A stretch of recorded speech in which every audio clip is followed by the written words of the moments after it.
Leila Summa, good afternoon. Welcome to Berlin, welcome to ITB, and welcome to the ITB convention. We jump right into our subject, and my first question is, how would you describe the focus of your work, and why do you think it is important for the industry, what you are doing? The focus of my work is clearly being an activist and helping people to transform their business into digital. Okay, so what is the key message you want to convey at the ITB convention, and what are the insights you want the audience to take home with you? So the key message was clearly that we always believe that AI will replace us. I do not believe so. I strongly believe that people using AI will do so. And there's a second thing, we often say that AI will transform the travel industry, as if this would be kind of a magic or a silver bullet, doing that overnight. And I strongly believe that in my role, I try to convince people that we need to act, otherwise, this transformation will not magically happen.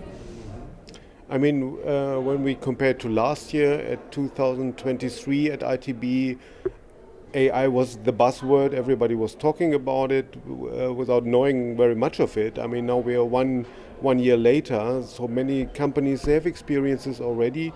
So do you see some sort of change within the last year that has happened?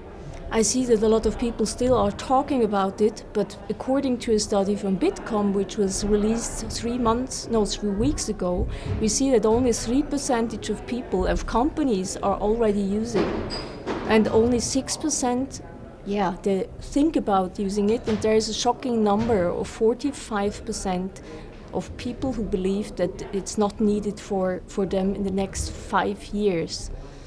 So what would be your recommendation for companies? Is it basically that you would say just do it, or just get into the experience and try to learn by doing it, or what is your advice for the industry?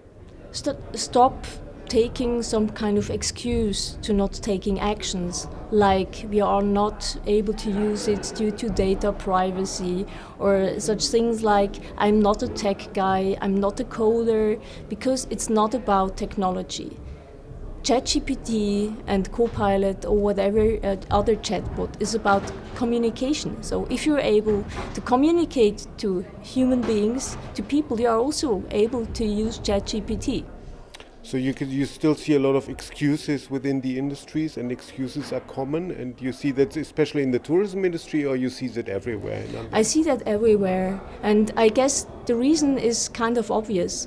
If we're going to a change, technology adoption change, people are just, looking what happens, and then we see a split of society into two parts, those who early adapt and the others.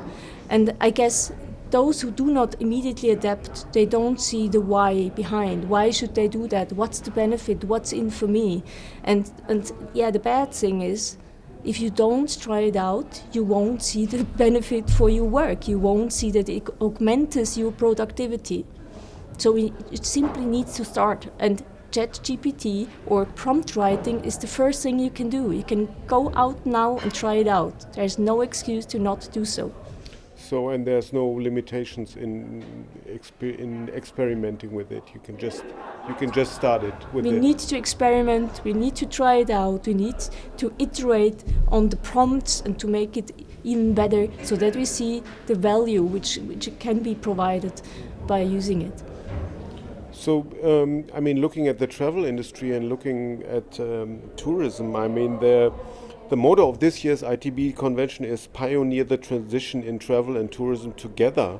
I mean, from your perspective and from your experience, and you have experience in very different fields, not only in tourism, but what is the biggest challenge of this transition, and how can it be tackled within the tourism industry? I guess the biggest challenge is the over complexity of the fragmented tech landscape, and the over complexity of technology in a non-tech industry, so that people are kind of not able to understand what it actually means, what the actual value could be. And it's always difficult because over complexity, exceeds our minds. And so it's difficult to make a decision if you not really know, what's about, right? So it's basically about overcoming fragmentation, and Yes. AI might help overcoming Yes. that.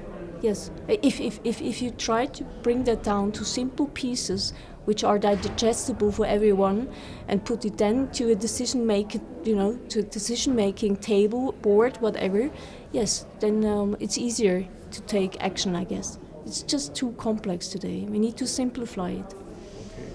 So I hope we did a little help for that, and we gave some advice with this interview. Thank you very much for your time. Thank you. And thank you for your insights.